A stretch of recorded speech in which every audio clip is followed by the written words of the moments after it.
If you thought the poor girl from The Bachelor getting canceled for going to an Old South themed sorority party and wearing a dress from the 1800s was ludicrous, well, you better sit down for this one because the crazy train is going off the rails. Blues rocker Kenny Wayne Shepherd just had his nomination for a blues award rescinded because, like many guys, he likes cars. And like many guys who make a lot of money, he has a lot of cool cars. And one of those cars is a replica of the Dukes of Hazzard's General Lee. If you're a Gen Xer like me and were a kid in the 1980s, the General Lee was one of the coolest cars in the world, perhaps only second to Kit from Knight Rider. When you were young, you had a toy of it. When you were growing up, you saw it in a car museum with your dad and marveled at its amazement. When you were in high school, you dreamed of buying an old Dodge Charger and painting it orange. That's how cool it was. But Kenny Wayne Shepherd is one of the rare men to be able to live the dream, and not only own a replica of the General Lee, but also made a more modern version on his own by buying a brand new Dodge Charger and painting it orange. But you know what else is on the General Lee, don't you? A racist Confederate flag right there on the roof. This from Variety magazine, and this idiocy is making headlines all over. Quote,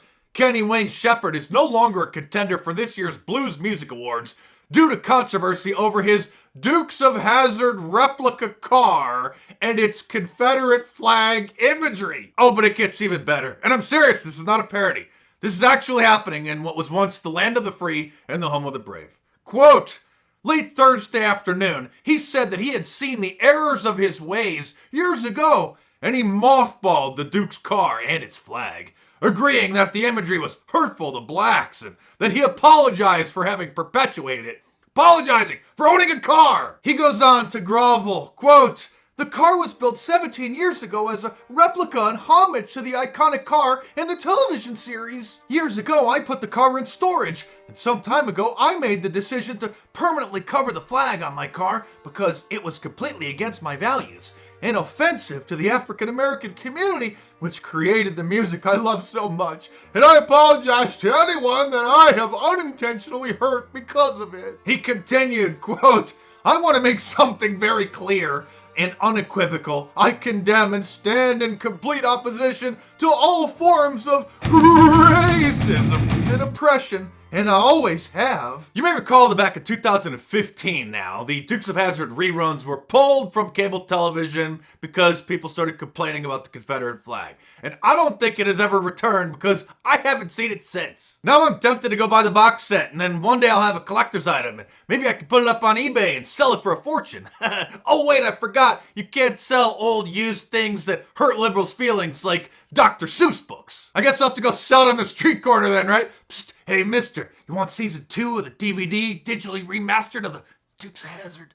And I wouldn't be surprised if in a few days Jessica Simpson or Johnny Knoxville apologizes for starring in the remake, the movie in 2005, for not realizing how insensitive that terrible symbol is. There's plenty more madness to come in this video, so stay tuned. But real quick, subscribe to my channel if you're new here, because if this is your first time watching my videos, it's a miracle that you found them at all, with YouTube artificially boosting mainstream content to the top of the search results and burying original content from YouTubers. So subscribe here if you're new, and check back on a regular basis so the fun will continue as long as we can. People getting canceled, however, isn't always sad. Sometimes it's poetic justice, like in the case of Teen Vogue's new editor-in-chief, or should I say, former new editor-in-chief, who was resigned, she was forced out after, I think about a week at her new job. This woman, Alexi McCammon, who a decade ago, when she was a teenager, tweeted some things, including using the word gay as an insult.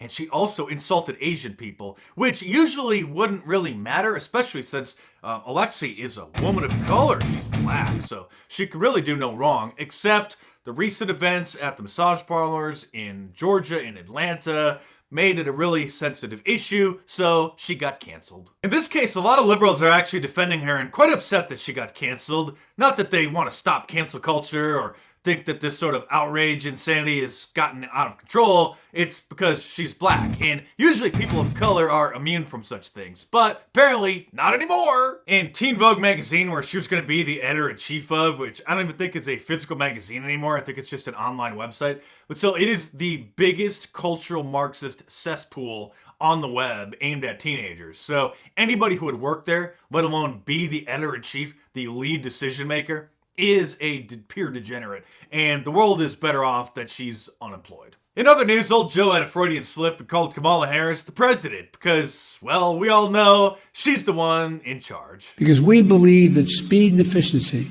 must be matched with fairness and equity. Now, when President Harris and I